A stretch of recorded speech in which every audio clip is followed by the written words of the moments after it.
Anne was likely infatuated with Bryan, a very handsome man. Bryan's action seems to show he's not just looking for any girl in town. He was likely being nice to Anne. To believe that Bryan would want to date a young girl who was in a relationship at the time seems very doubtful. Bryan, referring to Tom as a kid, likely considers Anne a kid as well. A girl wanting to clean your house is a girl wanting you to love her. Nothing Anne said shows Bryan was dating her at the time. Mind you, a good-looking young vet in such a tiny place, there was interest. Lots of it. I remember asking him, is there anybody there you're dating? And he's like, well, there's some girls, but they're just not the ones. It was possibly an overly modest answer. The handsome young vet's arrival was practically a news event. Heads turned. Hearts may have followed. Certainly gossip did. And then, summer of 1996. I was like, again, the same question that I ask. So what is going on? Do you have a girlfriend? Well, there is this one girl. She comes over and she does things for me. And I said, things like, and he said, well, she'll clean up my house and stuff. So I was like, shame on you. You should be over there cleaning her house. Her name is Anne. She was 21 then. She had known Dr. Rein just 2 months. Met him at Rusty's bar in Geraldine. I thought he was handsome, and I was like, what is this guy doing in Geraldine? It was just kind of surprising to me. They talked all night, she said, and in the morning, how did you feel? I was excited. I felt giddy, just excited that somebody would be interested in me. But complications. Anne had a live-in boyfriend, a guy named Tom Jaroszewski, her high school sweetheart. They had been together 4.5 years, and though the relationship had its issues, who knows, she might have married him. And then she had that heart-to-heart with Dr. Rein. He's like, you're too young to be settling down and somebody telling you what to do. How did that strike you when he said that? I agreed with him. Like, why have I been with that guy all these years? Yeah. It made me see that I would be better without it, because it hadn't been a good relationship for a while. I had a reason now to move on and let go of that. And she was going to tell Tom soon as she got up the nerve. But then, oh boy, Dr. Rein left a message on her answering machine at the apartment she shared with Tom, who, of course, heard the message. He called me up and asked me what the hell's going on. Well, a boyfriend would want to know what the hell's going on, right? Yeah. And when she told him, they used to start crying and saying he couldn't believe I was doing this and how I was throwing away everything. When you are infatuated with someone and they don't feel the same way, it can be very painful. Anne was likely trying very hard to make Bryan love her. Bryan likely was trying to let her down as easy as possible. Anne's infatuated mind believes she gave up Tom for Bryan, and that should be enough reason for him to love her in return. Anne could not handle Bryan's rejection. I was concerned because he was a veterinarian and he had access to drugs. I thought maybe he was giving Anne something. Because why would she leave you for another guy? It must be drugs involved or something like that. Something other than just wanting to make a switch. Yeah, that was my initial impression. One day, Anne agreed to go for a ride in Tom's new pickup truck so they could have the talk.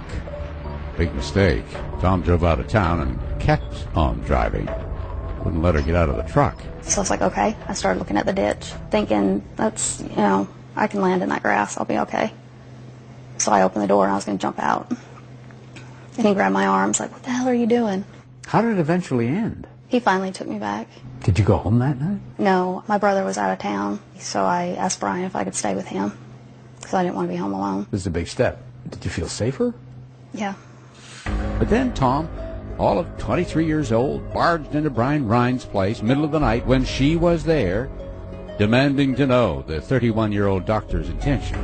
What did Bryan think of this? He thought he was a stupid kid. Well, he was being a stupid kid. You would have to agree with that. Yeah, because I asked him, I said, should I file a restraining order? Should I do something? And he said, no, he's just a stupid kid. He'll get over it. You just give him time to get it out of his system. But he didn't get over it. And one night when nobody was home, he went into Anne's house, into her bedroom. And he said he found my journal and read it. What did it feel like to have your personal journal read like that by him? It just felt like I'd been violated. How did Anne learn about it? Tom told her. and quoted from her journal. At the end I said, and it was in a sarcastic way, but it was like, here, I can't believe I'm thinking I met the man of my dreams. He'll probably get killed in a car wreck, and Tom will probably kill himself. Just thinking of all the negative yeah, possibilities. like here's something wonderful's happened, something awful's going to happen. And that, actually, it turned out to be kind of a prophecy, didn't it? Yeah. It plays back like a bad dream now. How she told Bryan what Tom had been doing, and then discovered it was even worse than she thought. He goes, well, I got one better than that. He came over here last night saying he had car trouble and asked to use the phone. He said he let him use the phone and went back to bed. Had to have been a ruse, Bryan figured, designed solely to see if Ann was sleeping there. Must have confirmed that you made the right decision breaking up with him.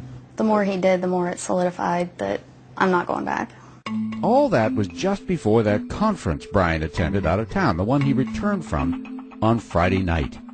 That last phone call he was on, 10:15 p.m., he was talking to Ann. All of a sudden, he's like, well, I got to go. And before I could say goodbye, he hung up. Really? I thought it was kind of weird, but, it was late. I didn't want to read too much into it at the time. I kind of wondered.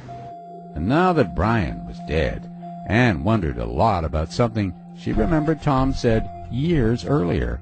If you ever cheat on me, I'll kill him and I'll kill you. Though she firmly believed Tom killed Bryan, the man she'd left him for, Montana soured for her, too. She went to visit a sister in Arkansas and stayed. Never found out that Tom moved away. I didn't feel like I could go back home to Montana. Why? Because Tom was there. And I thought if he's willing to kill somebody to be with me, I didn't know what he would do. It might seem like she is holding herself responsible for Tom killing Bryan, but her overwhelming accusation at Tom seems to be very questionable. All of her action indicate a woman wanting to remove all her guilt to someone else. A couple of months after the verdict, we went to Arkansas to spend some time with the woman at the center of that long-ago love triangle, and discovered she is still tormented by a guilt that will not go away. She wonders if it hadn't been for her, would Dr. Rein be alive? It's odd, really. Whether or not Tom killed Dr. Rein, and especially if he didn't, Ann could have had nothing to feel guilty about. And yet, she does. I know everybody says this to you, but stop it. It's not your fault. It really isn't.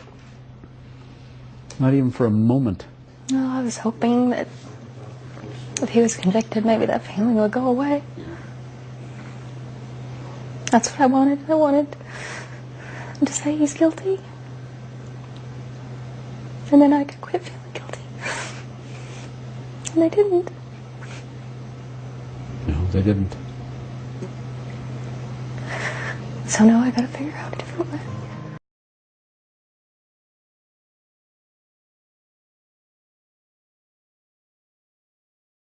Ann wanted to show Bryan she is not a little girl. Bryan had breakfast and went fishing. Ann went in and got Bryan's gun. Bryan comes back from fishing. Ann wanted to tell Bryan about her feeling as she is pointing the gun at him. Bryan tries to calm her down. Ann shoots Bryan, and he tries to run away, but he spins and falls down, probably hitting his head. She cleans the gun and put it beside his hand, probably unsure of what to do at that time. The local deputies did tell him they found a water shoe on the bunkhouse doorstep. It appeared to have been knocked off in the struggle. The other one was found on Bryan's left foot. And then investigator Thompson saw the blood drops out on the doorstep. We knew that that's where the shooting had occurred. The blood had dropped straight down. Yeah. And so it was just outside the trail. Did you find some bullets around there? They found 2 bullets lodged in the kitchen cupboard. So the 2 shots that went through the arm and through that wall and came out into kitchen cabinets on the other side. Thompson and his partner used string to simulate the path of the bullets. They even tried to act out what might have happened. And before long, they came to some conclusions. How far away was the shooter? Pretty close range. So, if there's a struggle and the gun went off, it would be, right? And some kind of conversation went on and a struggle ensued. 2 shots went off, and then the 3rd shot. into his chest. I think that Bryan then struggled to get in to call for help, that he sat there. I think the perpetrator stood there and watched Bryan die. And as for the location of the gun, so close to Dr. Ryan's own hand, So the killer must have put it there. Correct. But were there any fingerprints on the gun? No, and it looked like it had been wiped off with a solvent. Well, there is this one girl. She comes over and she does things for me. And I said, things like, and he said, well, she'll clean up my house and stuff. So I was like, shame on you. You should be over there cleaning her house.